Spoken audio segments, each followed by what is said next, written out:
नमस्कार देवी एवं सज्जनों, मैं डॉक्टर चौबे आज आपके लिए मैं वीडियो लेकर आया हूँ। परीक्षा में सबसे अधिक नंबर कैसे प्राप्त करें। तो इसी तरीके के वीडियो मैं प्रतिदिन आपके लिए डालता रहता हूँ, जो सभी प्रकार के लोगों के लिए सामंजस्य बैठा करके रखते हैं। कभी विद्यार्थियों के लिए, कभी बिजनेसमैन के लिए, कभी सर्विसमैन के लिए। तो आप वीडियो को अधिक से अधिक सब्सक्राइब करें और वीडियो को अंत तक देखें, ताकि आपको पता लगे कि वीडियो में पूरी बात मैंने क्या कही है और आपके लिए कितनी उपयोगी है। तो आप मान लीजिए आज का जो वीडियो है वह मुख्य रूप से उन लोगों के लिए है जो कंपटीशन की तैयारी कर रहे हैं, उन विद्यार्थियों के लिए है, चाहे वो छोटी कक्षा के हों अथवा किसी हायर क्लास के हों, बड़ी कक्षाओं के हों। सभी लोगों के लिए ये है कि अंक कैसे प्राप्त किए जाते हैं। प्रश्न ये उठता है कि अध्यापक कक्षा में पढ़ाता है आपको और उसमें 100 विद्यार्थी बैठे हुए हैं, सभी को समान मैटर पढ़ाता है, लेकिन सभी के नंबर अलग अलग आते हैं और कोई बहुत अच्छे अंक प्राप्त करता है।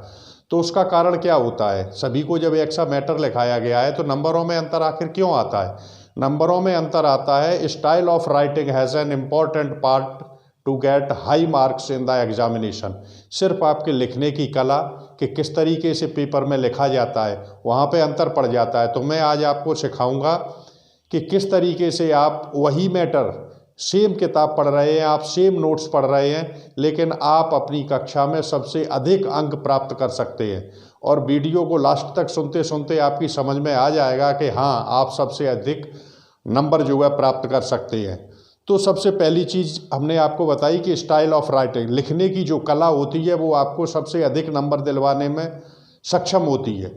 ICS, जिसे अब IAS कहते हैं, इंडियन एडमिनिस्ट्रेटिव सर्विस, उसे स्वतंत्रता से पहले 15 अगस्त 1947 से पहले उसे कहते थे ICS, इंडियन सिविल सर्विस। और इसकी परीक्षा जो है इंग्लैंड में हुआ करती थी।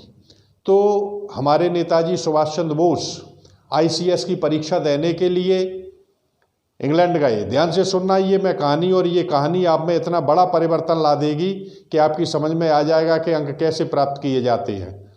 तो जब ICS की परीक्षा देने के लिए वो इंग्लैंड पहुंचे और उन्होंने ICS की वहाँ परीक्षा दी, तो एक question was asked in the examination, what is the policy of Englishman in India, कि भारत में अंग्रेजों की नीति क्या है। ICS में प्रश्न पूछा गया कि भारत में अंग्रेजों की नीति क्या है। तो उसका उत्तर लिखना था, 3 घंटे का पेपर था। तो सुभाष चंद्र बोस ने इन्विजिलेटर से कहा था कि मैं 2 घंटे 55 मिनट तक सो रहा हूँ, जब 5 मिनट शेष रह जाएं आप मुझे जगा देना। और 5 मिनट जब शेष रह गए, उन्होंने हेडिंग डाली, what is the policy of Englishman in India, और आंसर में ही रोट ओनली 3 वर्ड्स। उन्होंने केवल 3 शब्द लिखे थे, डिवाइड एंड रूल। डिवाइड फूट डालो, एंड और रूल शासन करो, यानी फूट डालो और शासन करो। उन्होंने केवल 3 शब्द लिखे थे। और परीक्षा के बाद परीक्षक ने उन्हें 100 में 101 नंबर दिए थे, और कॉपी के ऊपर परीक्षक ने लिख दिया था कि विद्यार्थी परीक्षक से अधिक होशियार है। तो देखिए, ये उनके सिर्फ लिखने की कला थी, और लड़कों ने वहाँ 20-20, 25-25, 50-50 पेज लिखे, वो पीछे रह गए, और सुभाष चंद्र बोस ने इस तरीके के नंबर लिए।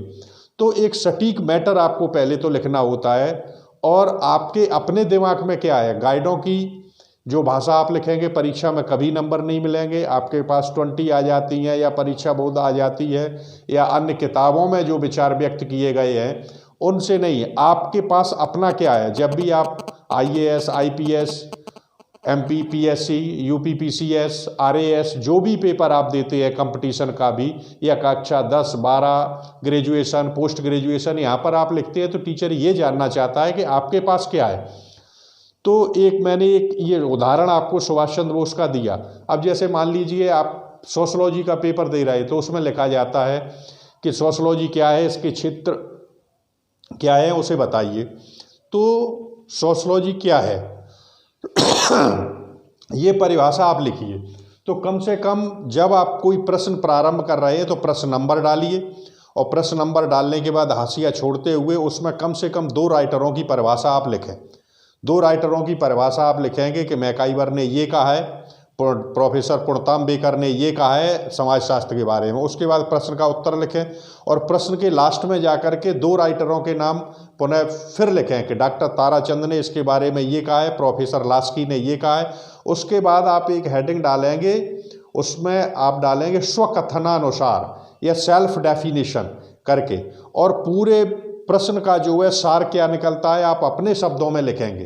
तब उसकी समझ में आएगा एग्जामिनर की में कि आपका भी आपके पास कुछ है और आपके विचार जो है आप व्यक्त करने की क्षमता रखते हैं। तो जब तक आप अपने विचार और अपनी भाषा का प्रयोग नहीं करेंगे आपको मार्क्स कोई नहीं देगा। मान लीजिए आप मुगल साम्राज्य पढ़ रहे हैं तो उसमें लिखा गया है कि मुगल साम्राज्य में किसके काल को जो है स्वर्ण काल के युग से नाम जाना जाता है, तो वैसे तो पूरी मुगल काल स्वर्ण काल के नाम से जाना जाता है। तो मान लीजिए सबसे अधिक जो है बिल्डिंगें बनवाई थी वो शाहजहाँ का पीरियड चला जाता है, लेकिन उसके बावजूद भी आप समझाएंगे कि मुगल साम्राज्य की जो नींव रखी गई है, डॉक्टर ताराचंद ने इसके बारे में क्या कहा है और डॉक्टर कांत ने इसके बारे में क्या कहा है, प्रोफेसर अमरीश ने इसके बारे में क्या कहा है, लक्ष्मीकांत ने इसके बारे में क्या कहा है। तो कहाँ से नींव रखी गई कि 1526 में बाबर आया, कामरान, हिंदाल, अस्करी, हुमायूं, उसके 4 बेटे थे, 3 यहाँ पे बेकार, हुमायूं आगे चला, हुमायूं के बाद अकबर, अकबर के बाद जहांगीर और जहांगीर का पुत्र शाहजहां आया। इसके काल को स्वर्ण काल के नाम से जाना जाता है। तो 2 राइटरों की आपने परिभाषा दी, आपने अपने विचारों को व्यक्त किया और प्रश्न के अंत में जाकर के आपने स्वयं स्वकथनानुसार या सेल्फ डेफिनेशन करके एक सारांश देते हैं। तो ये लिखने की जो कला है इसमें आपको जो है अधिक से अधिक नंबर प्राप्त होंगे। तो लिखने की कला से ही आप अपने साथियों से आगे निकल सकते हैं और फर्स्ट जो है नंबर आप ले सकते हैं। तो इस तरीके से ये ध्यान रखना, ये जो टॉपिक बताया मैंने कि सबसे अधिक नंबर कैसे प्राप्त करें, हमने आपको उदाहरण दिया, सुभाष चंद्र बोस का दिया। सोशलॉजी में कैसे लिखेंगे, या पॉलिटिक्स हो या हिस्ट्री हो या साइकोलॉजी हो, कोई भी सब्जेक्ट आपका बना रहा है। और निबंधात्मक पेपर जो आप IAS UPSC में देते हैं या PSC में देते हैं, PCS और RAS में देते हैं, उनमें सिर्फ यही देखा जाता है कि आप क्या है। किताबों से तो सभी लड़के पढ़ते हैं, लेकिन सिलेक्शन उन्हीं का होता है जो किताबों से उत्तर पढ़ के अपनी भाषा में वहाँ पर लिखते हैं और सेल्फ डेफिनेशन भी देते हैं। तब समझ में आता है कि आप क्या है, और उन्हीं बच्चों को सिलेक्शन मिलता है। राइटिंग पर ध्यान दिया जाए, उसके लिए सुलेख जैसे धीमे धीमे पहले आप लिखिए, राइटिंग को अच्छा बनाएं और छोटा लिखें, दूर दूर लिखें, साफ लिखें, स्पष्ट लिखें और अपनी परिभाषा स्वकथनानुसार देना न भूलें और राइटरों की परिभाषा, यही अंतर होगा। नमस्कार।